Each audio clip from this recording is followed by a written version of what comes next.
how it will influence your kids' education. Sax, I know you're super involved in this, so what are your thoughts? You have 3 kids, by the way, Well, for I the 3 think of I us. think the way that AI is going to influence education is that you could create highly customized AI tutors. Mm, And so I think the revolution could be that every kid can now receive, again, specialized, bespoke, custom education as opposed to being on an assembly line. I mean, the way that we make education today is the same way that we make, Fords or McDonald's hamburgers, right? It's a big assembly line where you create a large batch and you just move it forward. And some people need to go at a different pace. Some people mm. need to go slower. Some people need to go faster. Some people need to be on a completely different type of conveyor belt.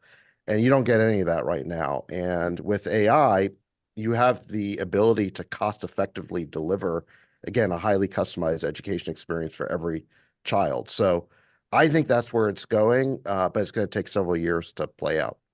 Yeah, and this is referred to in the industry as adaptive learning, if you want to go take a look at that. Chamath, your thoughts on AI and our kids' future? I'll expand the question a bit, not just education, but how will it impact our children's career choices and lives generally? Wow. I mean, I think that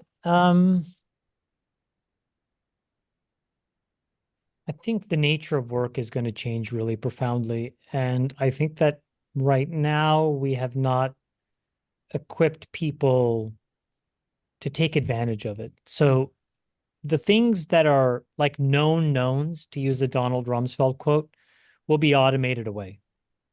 Unknown knowns will also be automated away because that's just about computational horsepower. So any job that you did that's formulaic will get replaced probably by a robot. And any job where you're making guesses, but the answer can be inferred or known, that job will go away as well. So what's left over? I think it's judgment, where you have to express some error rate, and that's acceptable because the job requires you to judge something, and people like that. Now the question is, how do you train kids to have judgment? And this is where I think we have really let kids down. Mm, Where does judgment come from? It comes from experience. Where does experience comes from? It only comes from failure. mm. Where does failure Uh, come from? It comes from a culture that celebrates resilience and says, go take these risks, go try some stuff. It's actually really good that it didn't work. Let's talk about why. Instead, if you live in a world that's all about coddling folks and microaggressions and window dressing, the kid won't be resilient. The kids don't take risks. yep. And then there's just a parade of terribles that leave these people inexperienced and without judgment. And then I think the computers just run over these folks. I have been giving this a lot of thought as well, and I have been having my daughters go to the store on their own with money to buy stuff and doing all this kind of, resilient, adventurous activities with them, having them take risks, do dangerous things, or what maybe helicopter parents would think are dangerous things. Because all that's going to be left if you can get the answer to any question, if you can, everybody's a good painter, writer, photographer, designer, coder. What's left? Taking risk, right? Like to your point, Chamath, and having grit and maybe being a great communicator and a great leader.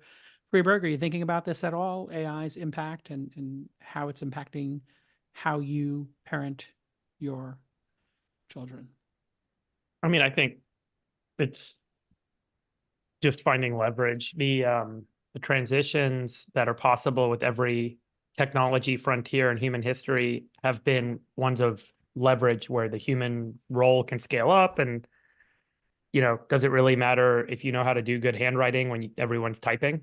Does it really matter if you know how to type if everyone's dictating? And what can you really do that differentiates you at that new up level? And I think that's really important to think about. I think a lot of people transition from a world of um, labor to design, like you become architects, and Mm. what the implications of that and how to be successful in that environment is how I would kind of think about re-education and how I would think about Fantastic. motivating success. Okay. Ted